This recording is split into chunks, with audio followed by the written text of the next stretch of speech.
చెడు అంటే మీకు చాలా చెప్పాను నేను.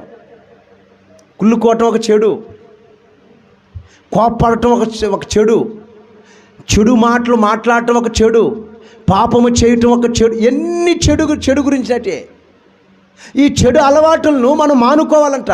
మానుకున్నప్పుడు మన దేహానికి ఏం కలుగుతుంది? అప్పుడు మీరు చూడండి, అలాంటి మనిషి, కుళ్ళు కుట్ర లేని మనిషి ఎట్టుంటాడు తెలుసా?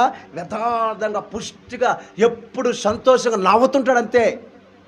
ఈ కుళ్ళుకునేవాడు, ఈ సన్నుకునేవాళ్ళు ఉంటారే, ఎప్పుడు చూడండి మొహాలు దిగేసుకొని ఉంటారు అంతే. ఏమో పాంగు కొట్టుకునే వాళ్ళు ఉంటారు చూడండి. నీకు తెలిసే తెలియదు, మీరు చూడండి అలాంటి వాళ్ళని. వాళ్ళు ఎలా ఉంటారు? ఏమో బాంగు వాళ్ళ కొంపలో ఏదో పోయి ఉంటుంది అంటే దిగాడుస్తుంటారంతే. ఈ దిగేడుపులు మనం ఉండకూడదు. ఎలా ఉండాలి తెలుసా?